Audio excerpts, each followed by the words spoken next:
That campaign I was doing. Yeah, nini. Yeah. Sikumbuki ilikuwa ni tropical heat. You remember? So the one naweza sahau the one with the pool. Is yeah, it that that's one? the pool, yeah. So like some chick akasema something about he looks too good to be a ama his excuse to be a misogynist. But are you a misogynist? Yeah, I'm not a misogynist. Really? Yeah. Okay. Okay, go on. Ukafanya campaign and then a chick said you look too good to be a misogynist. Whatever. That chick akaanza kukua cooked. Unaona? Akua cooked. So it's not funny. It's not funny. It was funny, but me singeenda to a defense Jew. Oh, ulikuwa tu umenyamaza. I just posted that thing then nikadip then and then there's another chick I'll go all out hiyo siku.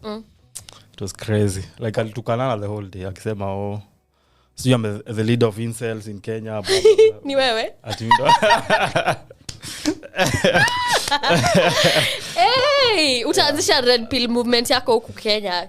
Me basically like if I can start something where guys maybe they go to the gym on their own accord, they read and do nini. Yeah. That can be a good thing. Si atikue ni inakuwaje ni kama tunapigana, we are against people. Oh, like gender wars. Isikue gender wars or even atikue our against other men, unaona. Okay, by other men aje. So the other men kina nani au the other men? Just like I post something random and then akuja ku attacked for it, unaona. Oh, okay. Yeah. Okay. It feels like okay, how do I say this? It feels like for you ulikuwa your Twitter days were genuinely just for you to like vent. Yeah, I was there. By the way, Mimi, I did not want to be and I think that's the thing. No. That's the thing about whenever you are fearless and just ukifanya your own thing. Yeah. Now you don't care about how many likes, followers you get. People see that and they're like, oh, this is so authentic. He's speaking his mind. How gopi blah blah blah to rub this side raw blah blah blah. And then now it goes from admiration to like kind of like a cult like following. Yeah. But pia kuna blowback because when you are doing something now like some people even back in my swimming days, some people see like you've nini. Oh, you no longer swim? Like when I was competing and everything. You were competing? Yeah. Hey, okay. So some people like what I feel like you don't deserve to win. Kwa nini? Because like wanaona ni kama they've worked so hard for something ati wewe imecome to you like so easily. Yeah, so easily. Okay, that doesn't make sense. Wait, you, like when you say some people are jealous. Not jealous really. You start to be like jealousy. Yeah, it's like kunini. But wanaumwa wakiona like so you become something like an idea that you can attack. If you want to if you want to get maybe likes and stuff, you can attack this idea and like unakuwa like a target, unaona. Okay, no. Like let's say some people have perceived that you are on a pedestal, ndio watu wameplace on a pedestal that you don't rightly deserve. Like even there's an interview Karun was saying we pedestalize celebrities, and it's not healthy. So you are placed on a pedestal. You have a target on you. Oh yeah, it's like everything you say inakuwa okay, it's likely to be taken out of context. Misconstrued. Alafu sasa people just come out of the blue. Okay, like you ni wongo. So that's not like a life that you really wanted for you. I want to live. Like nimetoka, let's say I was watching this movie overnight. Niseme kitu about that movie. And then what like automatically kunakuwa an argument hapo. How do you feel that you have this attention on you? Like you're a quotable, you know? How does it feel like you are a leader of a movement back then during your Twitter days? Even then, I used to like refute because I'm not leading. Your influence. I'm not leading any. You're just whatever. A guy. I'm just a guy who's there just to shoot breeze, to bullshit and whatever. And like at the end of the day, I love quoting people. So because Zulu was saying that social media is just smoke and mirrors, no? Yeah. So like at the end of the day, when nimelog off. It's not a real place. That's what I tell myself. Yeah. Like Dave Chappelle also said that. Like it's not a real place. And the minute when that thinks for you, by the way. When you log off, you're still the same man. I have the same insecurities. I have the same fears. So like, you have insecurities and fears. Yeah. So really, I don't know. I feel like the blaze that we got from the Twitter days, alikuwa anakaa. Like, what's this guy's name? This guy, the bad dad, the new, not Homelander, the other one, Omni-Man. Yeah. He used to come off as like Omni-Man. You have no weakness. You don't feel emotion. Like for you, the only emotions you feel are rage and rage. But then, like I wasn't like even rage. I'm not easy to rage. To antagonize. Yeah, like I'm not that easy to get angry. Yeah, because like in my life, I can tell you like I've fought like maybe 2 times or 3 times. Really? Hey, man, pay good money to see you fight. So bump. Yeah. So, fight night. Yeah.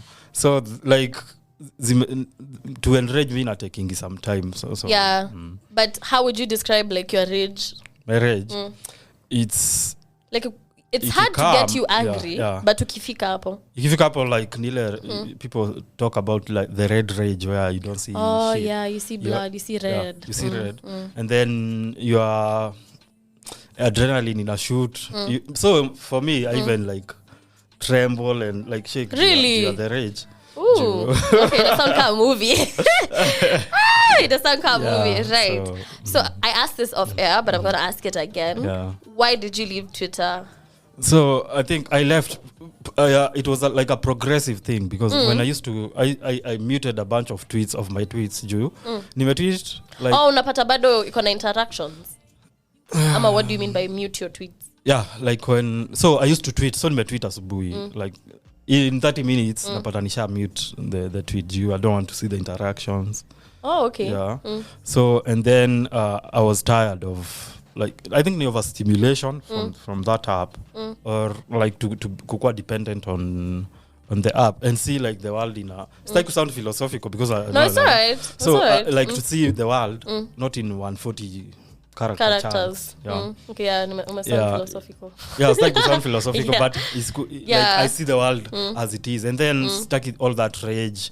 Twitter is very like it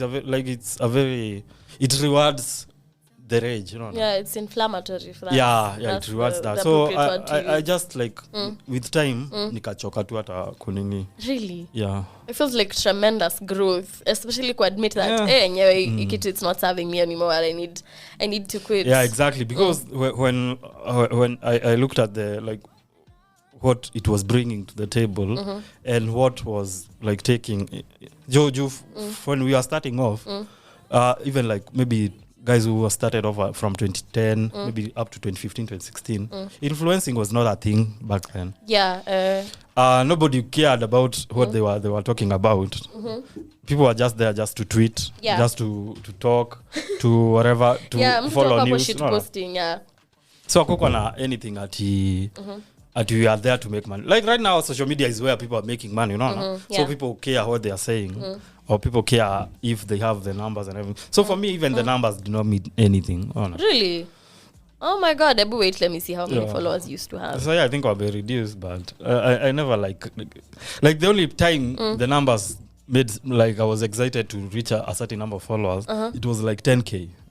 Oh, okay. Guy, 81K. Way, it was like 10K. That's impressive. And you just left it just like that? Yeah, and. Imagine your last Nini is on August 30th. That's the last thing you retweeted. Have to leave the bus. Imekutoka. You don't ever see yourself going back. I'm not like I have a Nini. The podcast has a separate account. So that's where like I'm posting. That's the only place that you're active. Yeah, I'm active. And like kuna time nilika like 2 months below. Like so because I had a business running at the time. Oh yeah. So I used to go and check DMs kuona kama so kuna time inquiries and whatever. Kwa time nilika 3 months kasi ja login and I kept postponing logging in. Logging in. Yeah. Okay, it feels like something bad happened to No, nothing bad happened, but but like I have what's the but? Like I have like I don't seasons when seasons come like sikuangi na any problem leaving one season. Would you describe it as a phase? Yeah, transitioning like hajaikuwa like maybe a problem for me. Yeah. Okay. Yeah. In a give like the kind of detached. Yeah, so like people say it's problematic or I wouldn't whatever. say it's problematic. I think it's I don't know what the word is, but it would bother you because like when I relate it to dating, it's like for you it's really easy to disconnect. Yeah. I have like someone was saying something about some disorders, what. So like they were saying I'm afraid to be hurt or so I disconnect mapema before avoidant attachment. Yeah, that was the word. It's giving avoidant. It's giving I'm afraid of I don't know, vulnerability, getting hurt, which makes sense. But would you say it's a factor in like your mindset and how you approach attachment and relationships? Yeah, it's a factor because like from since I was like young, because I'm a middle child. Oh my God, ungeanza na hiyo. So so I'm a middle child. My brothers, like the second born mwenye nafuata, he's like 7 years older than me. So that's a huge margin. Siwezi relate na ye huyu mwingine ako like 10 years older than me. So I can't relate to those two. Yeah, and then my sister like mwenye ananifuata akona like a 3-year gap, and then the youngest one ako just uko nini. So there was a period in my life where I was like essentially developmentally like I was alone because maybe going to school to kindergarten nilienda mapema. Going to primary school, I went to primary school and my sister my brother ndo walikuwa anatoka. So there was a point where nilikuwa peke yangu. Okay. Then like I became that very hyper independent earlier on. It's giving trauma response. That was another thing that was being said. Blaze in the mud. But I think once we talk about attachment na your developmental history yako, people kind of look at you like as a loser, you know. Okay, like you are the way you are because of this and this. No, like basically I look at it. I look at it like in a way yenye I coped very well. Would you say you coped? Yeah, I coped very well. I'm not. So you got you in a ditch somewhere every Monday morning. Substance abuse. I'm not hurting people, like let's say physically. Like I'm not. What about emotionally? Maybe I'm hurting people emotionally, but I can say I adjusted really well for the whatever. But depending on like the circumstances. On the circumstances, because someone said that you have to deal with the cards. You have to deal with the hand that you are given, the cards that you are given. Yeah, but so I chose not to like whine because my mother did it. My mother did not give me this. My father did not do this. No. Okay, mbona na feel ni kama your message got targeted. Got targeted. My father didn't do this for me. This is why like I'm saying when ilifika a point where you realize that what you have to do it's all upon you. No. Yeah. So you're taking responsibility. You are. Yeah. So. But because nowadays, like everybody's complaining about everything, like there's they are not moving forward in life because of something else or someone else. Like there are some people who have been dealt very shitty hands. I'm not invalidating their experiences. But kuna some instances where inafika some age where you have to take responsibility of your life from there on. Yeah, you can't live all through your life blame watu and society and oh my God, I like that. So wait, how many guys are you at home? We are 3. Like we are 3 dudes and then the 2 chicks, so we are 5. Like when you middle born, like the third. Yeah, the third born. Then and my mom, so my dad passed like really early in my life, but not that early that I could forget him. But not too late I'd be jaded about him and everything. I love how you use the word jaded. I've heard it a lot in your podcast. Yeah. I don't even want to dive in, Hapo. Okay. What is it that I want to ask? Now that you moved out of Twitter, the whole Twitter sphere and whatever, what have you been doing? What have you been up to? Yeah. So when like people are talking about these things, they quit something and something. Automatically people think life changes. Yeah. Like there's nothing. It doesn't change by that much. Okay. But what you realize that when you're quitting something, it comes with so much profound, I can say profound loneliness. No. Really? Yeah. And you're okay dealing with that loneliness? Yeah, I'm okay dealing with the loneliness. Like so dismissively, like yeah. No. Yeah. I'm saying like kuna profound loneliness that comes with that, with like kuna so many things that you did not were attached to that specific thing that you're quitting. Yeah, so for that time I was just working on my business kiasi, then just surviving, reading a little, and then I'm now trying to get off that podcast off the ground. Okay. Yeah. Right. So something else that I'd like to ask about, how is Noah Gold faring? I saw ulienda kitu ya WRC. Yes, William WRC. Would you say that you're still influencing? I'm not influencing. Essentially, I was like maybe an influencer manager at that time. I was in charge of a bunch of people. Ooh, look at you! That's impressive. Yeah. So for the time being, yeah. Like, do you have an agency? No, I don't have an agency. I was helping someone to get this because I had my previous contacts from Twitter. So I brought together a group of like 20 dudes and chicks to drive that campaign forward. So wakasema, because you're the one who has brought these people together, you can manage them. Yeah. So if someone has a campaign to be managed, they can hit me. Plug yourself. This is the time unafaa kujiplug. Yeah. Yeah. Noah Gold is doing good. Yeah, it's doing like for because kuna those stats that say SMEs fail the first year. Yeah, like I think we are in. Was it Q money? That one. Yeah, could have or something. Yeah, so see tuko bado. We are on our third year, fourth year. Oh, that's impressive. And you're the founder. So I have a co-founder. So I was dealing with with marketing and things like that, and bringing the brand from the ground. Yeah. And she was dealing with the manufacturing bit. Oh, yeah. So it was like a team. And distribution. Yeah. Okay. But at this point, the companies, it can sustain itself. Ooh, how does it feel like owning a startup and a successful one at that? So, startups have been romanticized. Really? Yeah, the startup culture has been romanticized. So you think that you'll start something off, and then it'll take off. and get billions. Running a startup is so hard. Okay, let's dive into that. What's so hard about, like, where is the work? What is it that people fail to factor in when they're starting a startup? The work, you have like your market first. You have to deal with your market, your niche market.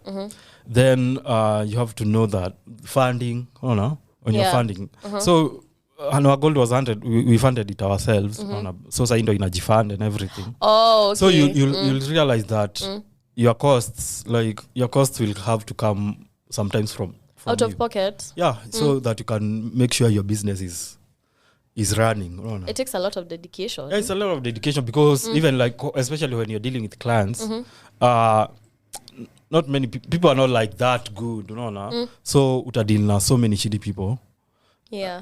And then if you're dealing with like deliveries, pia zinakuanga na issue. Yeah. And people sometimes think that, especially for consumer goods, kuna ile idea that they can get cheaper better, and then they come kukusumbua when you're wakisema they can get cheaper better or something. Yeah, arudi. So oh my god. Dealing with people is not easy. Hey, it takes a lot of grace, I'm not gonna lie. I know how it feels. Now, another thing I'd like to know, there's a time you used to do CV revamping. Do you still do that? At the moment, I'm just doing it for like a very select few people. What takes to be in that club, in that selective club. Can just hit me up. But saizi kuna venye it got when it got a bit, especially after COVID and everything. So I had to take some time off to reorganize. From the CV revamping gig. Plus you know, the same time I was leaving Twitter and everything. Oh, right. So, okay, this will sound a bit invasive, but I'm just curious. So once I follow you on Instagram, so I see you going to cafes a lot. What is it that you're doing at the cafes? At the cafes? Yeah, because I see you writing your blog for your podcast, Blaze Talks. Yeah. What else do you do? Sometimes, what are you doing when you're on your laptop the whole time? Yeah, sometimes, like I'm listening to stuff. When I was beginning this, like the business, the CV business, I used to do it from maybe cafes mostly. You know? So it's just a habit that I picked up. That I picked up. So maybe I'll go and read a little. Maybe I'll go and research for the podcast, or maybe do a few CVs here and there, do some emails. Yeah, things like that. Research about maybe newsletters and all those things. Okay. So what would you say is like your main occupation? What keeps you busy? At the moment? What sustains you? What's bringing bread to the table? Yeah. Yeah. What's sponsoring your lifestyle? No, I don't know, man. Like at this time, I think it's just the CV business and maybe maybe the savings I had from all that time that I was working. So saizi I'm not like working full time. Yeah, full time. Not even full time. Like my source of income, as it got that stable as a few years ago. Oh, okay. COVID messed a lot of things up. No, really? Because, and also I'm doing some. There's a company I consult for, like a social media company I consult for. Not a social media, but a PR firm. So I do their social media things sometimes. So yeah. Okay. Just anything to bring bread to the table. In an IPA, like it feels like freelancing, except it's freelancing basically, because it's freelancing. You when things are good, things are good. When things but what about when they're bad? Things are really bad. So how do you survive? When things are bad, you just wing it and ride the wave as it comes. Okay, so, I swear to God, all your answers. Najua too, there's a generic answer I'm gonna get. Like, just go with the flow. No, like I don't want to sound like cliche. You sound cliche. No, but it's okay. Yeah. But for most of these things, you have to like move two ways. You roll with the punches. You have like stress you'll compound these things. Really? Yeah. Oh my God. You have to deal with things as they come. Kuna things that you can't control. And there's a branch of I think it's philosophy or something. It's called Stoicism. Yeah. Near Marcus Aurelius. Marcus Aurelius, Akina Seneca, those dudes. So it encourages you to be in the moment and not worry about okay, kusema you're in the moment inanikumbusha Taoism. Yeah, like these philosophies. These philosophies intertwine. Like, Okay. So, like the thing with the Stoics, one of the things that they want us to know is we are living with death. Like death is inevitable. So from you can this series with dragons. I don't watch Game of Thrones. Kuna hiyo Vala Mogulis or something. So kuna hiyo Memento Mori where they are saying every man shall die, So when you live with that realization, it's not like at you are morbid or something. It's giving me nihilistic. Yeah, it can get nihilistic sometimes, but it can go down. Nihilism, Bojack. It can go down. It can go to nihilism, but it's saying just enjoy this moment. While you're in it. Don't worry about too much about things that you cannot change. That's like we are in perpetual worry of the future. Sometimes we're always anxious about the future. Yeah, it's also giving me. And I feel ikona influence ile oh my God, before I forget it. Bible verse. CG, look at the birds of the air. Do they worry about? What were? And then this other one. What? Okay, imepotea nikiku. Okay. Yeah, imepotea. I'm just gonna leave it there. Now I want us to dive into your podcast. Yeah. I listened to the first 3 episodes. Yeah. And I'm gonna ask you the question that I asked you off air. Okay, no problem. That specific episode where you said you had like a whole study. You were reading a whole study on why women have sex. And I asked you why specifically women. Yeah, so one of the disclaimers, even from the podcast and from those people, it was Professor David Embers and Cindy Neston. They were saying it's not about body shaming or slut shaming anybody. Yeah, you mentioned that disclaimer. So what they said is that the study of how males mate has been like in science is what it has been predominant. Oh, okay. So David Bass studies the relationship to evolution, biology, and I think reproduction. So he even has a really good book concerning when men behave badly. I think I've read. Nimeiona mahali kitajwa TikTok. Yeah. So when men behave badly in the era of Me Too and things like that. So they saw that they were trying to find like to do like a study to see the motivations behind women having sex. Yeah. Okay. Right. Because for the longest time it was seen that like only males were determining the mating patterns most of the time. Like their behaviors like how ndo walikuwa na motivations. Okay. Right. So there's a few things that you mentioned and I want them to be like the talking points for this episode. Right. Women, I think this was the first one. The first one. Women and nice guys. Oh, women and nice guys. You talked a lot about your being nice guys and the whole friend zone aspect. My question is, and I'm going to lead with this one, do you think women and men can be friends? It depends. It depends on heavily. It depends. Like yes or no? For me, I don't think that men and women can be friends. Especially at a certain age, between maybe 18 and 30 something. Oh yeah. Could have some age you can't be in any. And even it depends on the motivations. Let's say if I came to you, I wanted to have a relationship with you. The origins of that friendship is not like. What do you mean the origins? Like Mimi. Like how is the switch off? How is the switch off at my intentions to you were this and this? No. Okay, yeah, because there's something you mentioned. You can never negotiate your desire. You can never negotiate desire. Yeah, you mentioned that. Basically, it's a red pill thing where where they say we're gonna go there. We're gonna go there. So like where they say like how is it, you can't convince someone to you convince them with the virtues you think you have to liking you or to being sexual with you. Okay, yeah, inanikumbusha this quote by Thomas Shelby kwa the Peaky Blinders.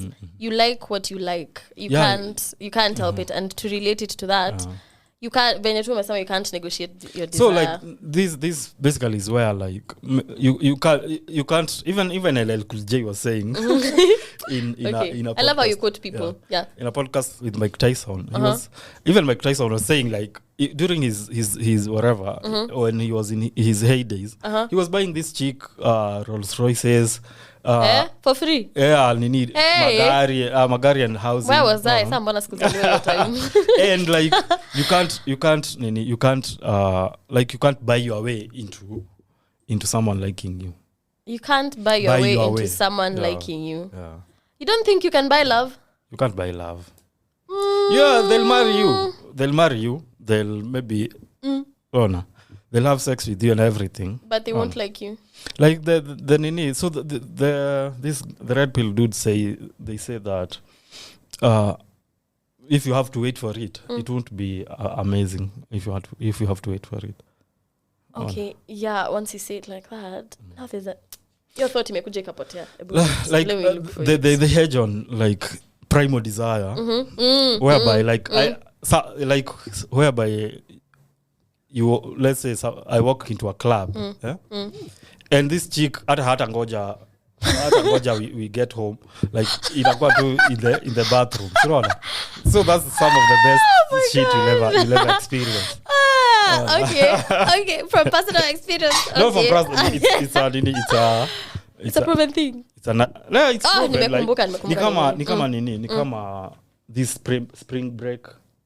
So you know these parties, like the parties, the spring, even like whatever in Naivasha and stuff. So in this whatever, you'll find like this is not slash shaming, but you'll find that. That is slash shaming. I'm saying. I just know it's gonna be. But go on, proceed. I'm saying like their dudes will get with chicks who don't even know their names, no. No, who doesn't know whose name? They don't know each other's names. Wapata tu kwa nini kwa concert. Faith. Kwa concert and they get it off, unaona. Okay, yeah, ukisema hivyo. Yeah, I can see it happening. There's that possibility. Yeah, there's that possibility. Or like what msetu ameenda club jioni and they go home with a chick, unaona. Hakuna any social conventions that they had. There was no social contract. Click manana tu alafu mka click. Okay. Unaona. So my theory huwa where you have to wait for that 90 days. Why can't you be this dude who is doing whatever? Unaona. Okay, now that you said that, there's this TikToker that I follow, anaitwa Pretty Boy KB, and he's very big on. He's a guy, but he's giving women dating advice from the POV of a guy. So you get what I'm trying to say? Yeah. So now kuna point alisema there's a difference between a guy who loves you and a guy who likes you, and there's also a difference between a guy who loves you and a guy who loves that you love him. So like let me say something. Go on. One thing, I always have a problem with these dudes. Why? These dudes who want to, like, most of the time they are throwing men under the bus. No? Like, I'm not saying like men are exemplary creatures, but there are some dudes who go overboard. Kama kuslanda guys in going there nini. We're basically male feminists. Like there's a oh my god. There's a like who you won't at yuko Twitter. Yeah, who's their MO is a, like kuna a story I posted on my IG where a guy is agreeing with the main discourse of the day. And rotate is bad. In 2020 Trump is bad. Eminem is bad. Thank you for mentioning and rotate. So hiyo yenye unasema like loving and liking. Yeah. It's I think there's plenty of videos on it on Instagram. Kwenye guys, do you like your women? You know, unajua you can love someone. Nani has a nini on that aitwaje? Aitwa Patrice O'Neil is a comedian. Yeah. You know Patrice. Thank you. Thank you for jogging my memory. Nimekumbuka that specific comedy whatever. It was an hour long whatever. Na akasema, oh my god. Yeah. Go on. So Patrice O'Neil says that for your relationship to be good, your woman has to love you. And where you have just to like your woman. Really? But for me, let me say, like if you want to you want to have a like to enjoy your relationship or any interaction you have with the mama, if she likes you more, you'll have a really good life, man. But me no like now the order of the day is women saying that for a relationship to work, the man has to be more invested.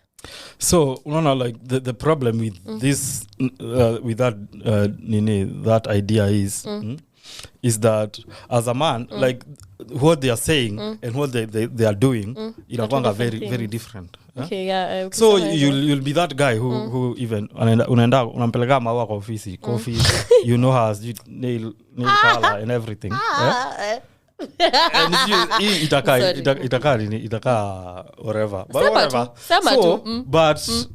But where she doesn't like you, ama unaanza kukaa like you are bothering her. with your like kuna kitu kama hiyo ulimention kwa podcast ukasema when you're too invested inakuwa a turn off. Inakuwa turn off juu sasa kuna those new age words love bombing. It's not new age words. It's part of psychology and narcissism and whatever. But people use them a lot inakuwa kama buzzwords. Yeah, so love bombing is a narcissist. And I'm like, do you know the meaning of narcissism? Love bombing. Yeah. So let's say like when you decide like if you're deciding you want guys who are invested in you, who like you, or who are doing all these things, you have like there should be a line clearly drawn. Like if are you just saying this because it's a popular discourse of the day? You genuinely want that nice guy, because every time you'll see these guys who go overboard, getting shafted. So kuna this footballer I think Francesco Totti. His wife was cheating on him na personal trainer or whatever. You know where the danger is. So hawezi sema ati Totti did not love that woman for 20 years. It's a 20-year relationship. Or whatever, like since he was nini. Let's say for instance, Steph Curry. Steph Curry kwanga all about the wife. Let's say a few years from now, Steph Curry scandal. Ashaanza kunini ati anakuwa divorced and everything. His kids are going half of his money imeenda. What's the motivation for these nice dudes to be nice? Ukishaona other nice guys out there. Yeah, while the market is rewarding assholes. These guys. Essentially, the market is rewarding these guys who they perceive ain't shit. And that's one of the things that the society, the media is doing an injustice to young dudes. Ni kuambia ati you have to be overly nice. You have to be overly nice. Yeah, but there's a difference between decent and overly and being nice. So you have to be a nice person. Ndo ati you win that woman that you've been in love with. Even like in shit that women read. Even in shit that women read. Because I feel like we're about to get dragged. Okay. Yeah, not dragging. Like the disparity between the consumption. Let's say when they were studying the consumption of porn between men and women, they find men are visual. They're doing just visual. For the and visuals. women are into unangalia plot. They don't like watch the regular porn guys do. Wanaenda kusoma the fan fiction. Okay. And it was in that the nini the kuna romanticizing of werewolves. No. The romanticizing of akina Dracula. Like there's this popular umerusha fanfic writers under the bus. So that. Like they're doing like there's a study that there's this company ili try to walk write a women book ile like wakatoa the these macho dudes wakatoa the cowboys the cliches. Those niggas do not sell anything. Like sasa wenye waliandika sasa like go broke. Yeah. Because women are after like a civilized savage. Ni kama nini yeah, civilized savage. Like there's this movie where there's this chick. One of the characters is called Gaston. There's this chick. Ni Beauty and the Beast. Yeah, Beauty and the Beast. So like they want a civilized. But Gaston wasn't not civilized. Gaston. I'm saying the other. Oh, the beast. They want a civilized. Okay, I'm not gonna lie. No, that's the thing. I feel called out. so then you need the when you look at the fanfic, it's werewolves. It's this the vampires, the vamps, supernatural, just creatures and whatever. Yeah, essentially in a different setting, these are monsters. No. Okay, I feel like this is a nice place to go for a break, and then once we come, I have a lot to say. Hey.